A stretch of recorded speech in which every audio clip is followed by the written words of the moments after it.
আমার হাতে একটা গঙ্গা ফড়িং। আমি হঠাৎ ভাতের ফ্যান গালতে গিয়ে দেখি আমার গামলায় জলের মধ্যে পড়ে আছে। যাই হোক, আমি প্রার্থনা করছি আমার আর্কএঞ্জেল মাইকেলের কাছে, প্লিজ হেল্প মি, ওকে সুস্থ করে দাও, প্লিজ ওকে সুস্থ করে দাও, প্লিজ আর্কএঞ্জেল মাইকেল ওকে সুস্থ করে দাও। তোমাকে অসংখ্য ধন্যবাদ জানাই, তুমি ওকে সুস্থ করে দাও। আশা করছি সুস্থ হয়ে যাবে। পরে আবার আসছি তোমাদের কাছে ওকে নিয়ে। তোমরা দেখো তো, আমি ঠিক বুঝতে পারছি না ওর সুরগুলো কি নড়ছে, আদৌ কি নড়ছে না আমার চোখের ভুল, আমি বুঝতে পারছি না।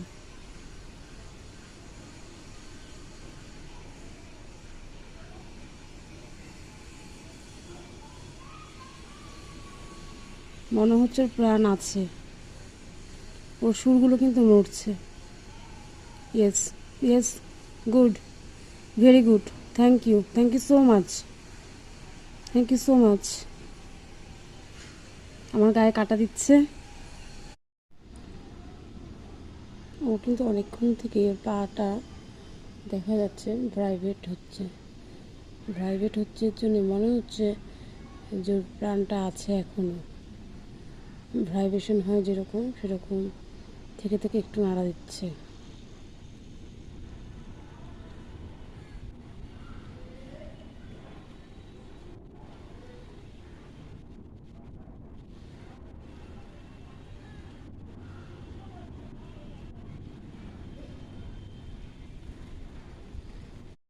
আমি জানি আমি এমন কোনো অন্যায় কাজ করব না যার জন্য কোনো মানুষের, কোনো প্রাণীর কোনো অসুবিধা হয়। ওম কৃষ্ণায় বাসুদেবায়া, হরে পরমাত্মানে প্রণত ক্লেশনাশায়া, গোবিন্দ নমো নমঃ। ওম কৃষ্ণায় বাসুদেবায়া, হরে পরমাত্মানে প্রণত ক্লেশনাশায়া, গোবিন্দ নমো নমঃ। ওম কৃষ্ণায় বাসুদেবায়া, হরে পরমাত্মানে প্রণত ক্লেশনাশায়া।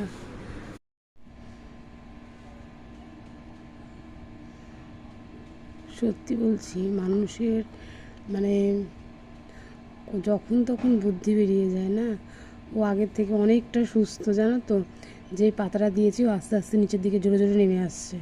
তারপরে ভাবলাম যে হয়তো শরীরটা যখন ওর দুর্বল, ওরকম জলের মধ্যে ডুবেছিল, একটু খাবারটা দিলে মনে হয় সুস্থ হয়ে যাবে।